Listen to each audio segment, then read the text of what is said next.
Hello everyone, Silent here, and welcome back to another episode of Bugrock of the Week. Today we're going to be taking a look at a lot of the recent bug fixes in the Bedrock edition of Minecraft. All too often do we focus on the bugs, issues, and glitches in Bedrock edition. We don't normally give enough credit to the developers for all of the many things that get fixed every single update.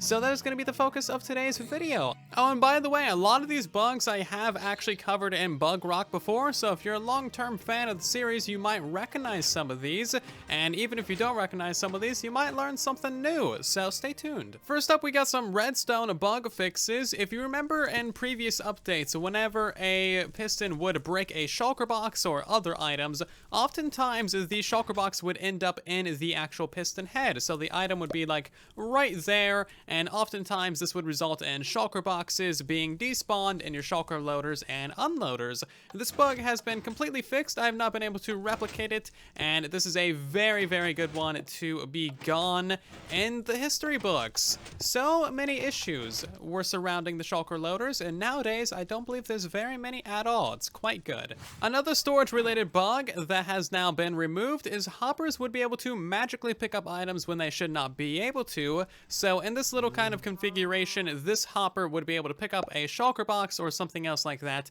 through the corner of the block, and it would eventually go into the chest. This of course caused massive issues and massive headaches for so many different types of storage systems.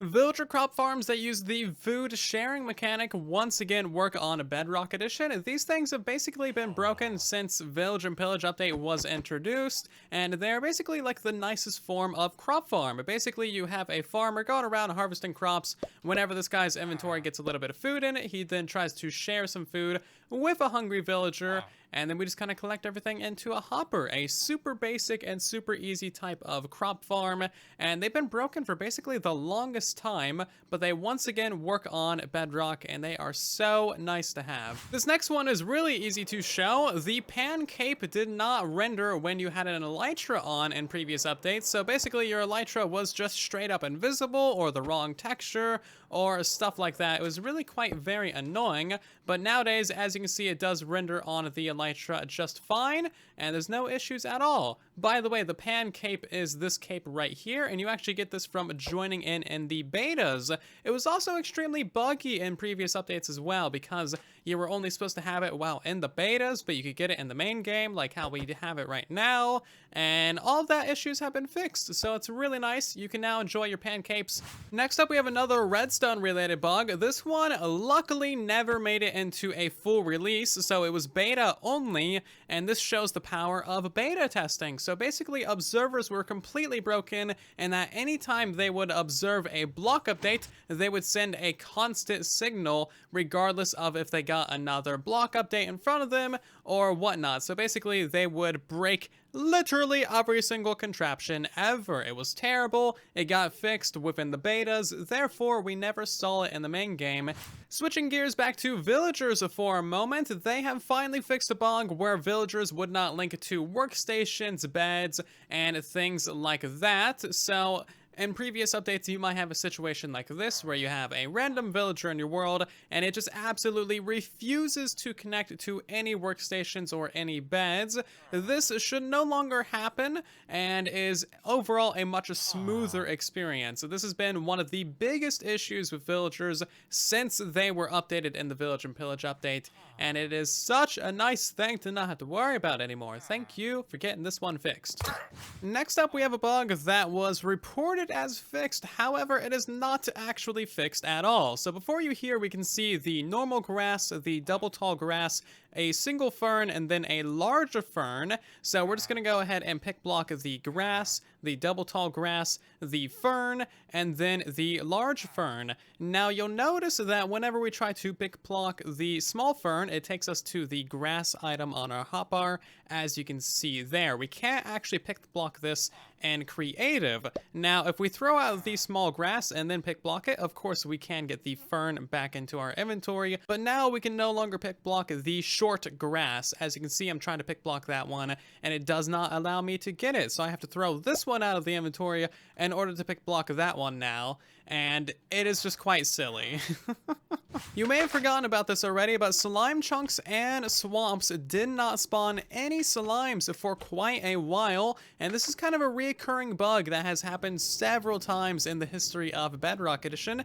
It's actually kind of surprising just how many issues slimes have had on Bedrock. Regardless, the bug is now fixed yet again, and we now of course can farm the lovely cute little slimy guys. You almost certainly have a special place in your heart for this next bug, where items smelted prior to 1.13 would not smelt with items after 1.13. So basically, they would not stack together. This has actually been fixed, so now things will correctly stack together once more. In previous updates, these two stacks would not combine together. It's really quite annoying, and this affected basically everything that you could smelt, everything from fish and food to blocks and items. And not only that, it would prevent you from actually trading some of these things to villagers or using it in composters, and overall, they were basically just completely broken items that lost a lot of their uses.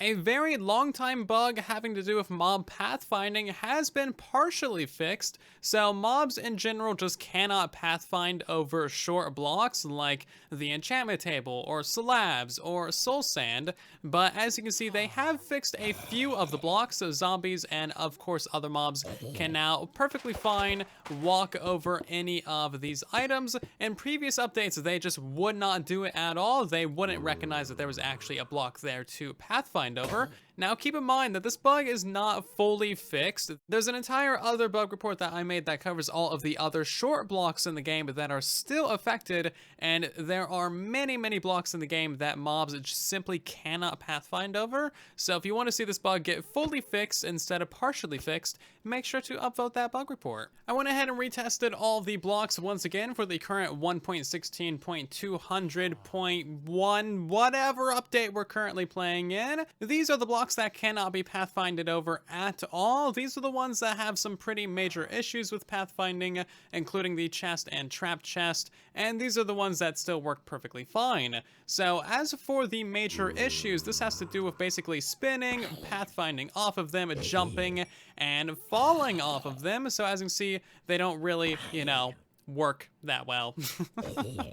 As for the no pathfinding at all, these are basically blocks that they simply won't try to pathfind over, and the slightest, as you can see, they don't even recognize that there is a block there at all. If you put a block underneath those blocks, then they realize that they can walk onto it, but only because they are trying to walk onto that block right there. So this bug is mostly only an issue when there is air blocks beneath the blocks in question. However, it is still a pretty major issue. Back to some more redstone issues, we have another one that was very annoying. Basically, whenever you would have a vertically extended piston with gravity blocks above it, whenever the piston would retract downwards, all of the gravity blocks above it would shatter and break off into items. It was a very annoying bug, and it broke all kinds of hipster doors, sand doors, and that kind of things, along with various other contraptions. But as you can see, it has now been fixed, and we can now have our lovely piston doors. You either really enjoyed using this next little bug, or you really hated having to deal with it. But basically, whenever you would stand on top of a shulker box and then open it, that would crash the game for anyone else around you, and basically make them freeze forever, making them close their device or close the game or just force quit. And it was a really annoying thing, but has now of course been fixed. You can now go ahead and stand on top of all of these shulkers you like and enjoy the fun little ride of riding up and down. I'm a little bit unnaturally happy about this next bug fix because this has been around since like 1.5, literally like right after the update Aquatic, and that is that the tops of bubble columns only flow one block to the side. I've showed this probably about a dozen times or so now, but it is finally fixed. If we update that water, once again, it will all flow to the side like it properly should. It is so nice to see. You have no idea how annoying it is to contend with this bug while building water elevators and storage systems and waterways. It is now properly fixed and it is just the best thing to see. It's been around since 1.5. Ridiculous. Yet another redstone bug. I guess the last one was kind of redstone-y, but this one is more redstone-y. Powered rails will now be properly powered. Before, these things would be technically powered by like this powered block, but the rail itself would be unpowered, and it just wouldn't realize that it's actually powered, but it was actually powered, but it wasn't. And it was just a really big headache, and it kind of broke a lot of things, but now they are a little bit more smart in realizing that, hey, I'm powered. Maybe I should turn on. A rather silly bug that I haven't really heard of before is that the brewing stand acted like a danger zone. A danger zone being something like lava that would kill or damage the player upon login. So whenever you would log out in, on, or near a brewing stand, when you logged back into the game, you would be teleported to a safe location where the brewing stands could not get to you with their terrible, terrible poisonous potions, basically. But as you can see, this has now been fixed. I can stand on, in, or near all the brewing stands I like, and the game won't care at all, which means that I'm in extreme danger.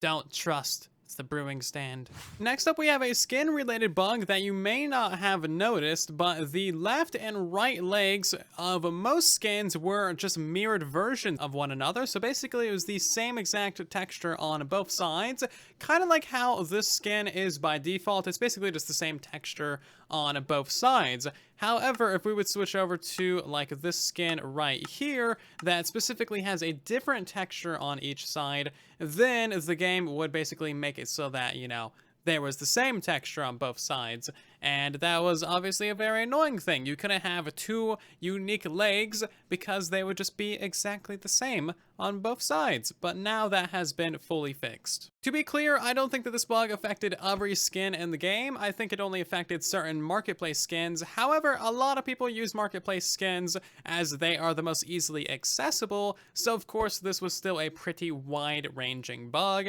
There have been many bug fixes with bees over the previous updates. However, one that does not get talked about that often is that bees will no longer forever leave their hives. In previous updates, they would just leave their hive and then start flying around the world, exploring on their own, and they would never come back even if they had pollen. In the recent updates, it's been changed so that bees won't travel too far from their hives. That way they are always able to return and enter their hive, which means that you can now actually let your bees just be out in the wild. You don't need to build an enclosure around them. A very disorientating bug has finally been fixed, and this has to do with while you're riding a mount and changing camera positions. So if you change from first person or second person or third person camera position, it would basically snap you to the southern direction. So for example, if you were riding a horse going east and then you change your camera position, bam, you would all of a sudden be looking towards the south and you would be driving your horse south, possibly off a cliff, and that would not be a very good thing at all. So that bug has finally been fixed. It was a super disorientating bug, a super confusing, and just not a very friendly bug either. I will not miss it. A pretty weird one that I was not aware of until recently is that the knockback enchantment on swords and weapons did not apply to players from 1.13 all the way to 1.16. So as you can see, if we hit this pig with a knockback 2 sword, it'll go flying quite far, but this would not happen to players. So now if you're in a PvP match with your friends and you got a knockback sword, then you will actually be able to fling them quite far away from you, which could be helpful in various different circumstances, especially if you have a very convenient cliff right here going into a lava pool. I need to go fight some people with knockback now. I want to do this. And what better to end off today's episode with but another villager bug. So villagers used to not unlink from their beds, bells, or workstations when going through a portal to another dimension. So when you had a villager breeder like this one right here, all the babies would be bred and instantly go to the nether. However, they would still take up room in the village mob cap. So what you would have to do is break the beds to force force the babies to unlink from them, and then you'd have to place down the beds again. Luckily, this has been fixed, so we no longer need to worry about this. This kind of villager breeder is now properly an infinite villager breeder, and it'll just keep on breeding babies for as long as the adults have food, which is the intended mechanics, and which is the original way that this actually worked. I made villager breeders like this like 3 or 4 years ago on Bedrock Edition. It was some of my very earliest Bedrock Edition tutorials, and I'm glad to see that this feature is finally restored to its former glory. And this has been 20 Bedrock Edition bug fixes that you probably did not know about. I hope that you have enjoyed today's episode. Be sure to let me know what your least favorite bug on this list is, and rejoice in knowing that it is no longer in the game, forever banished to the history books. I am quite fond of all the villager bug fixes and the fact that we no longer need to worry about all of those issues anymore. Villagers are already such a pain on their own. We don't need more issues with them in the form of bugs. Anyway, I hope that you have enjoyed today's episode. If you did, consider leaving a like on the video or subscribing if you are new here so you don't miss new videos on the channel. I will see you guys down in the comment section, and in the next one, thank you so very much for watching. And then there was silence.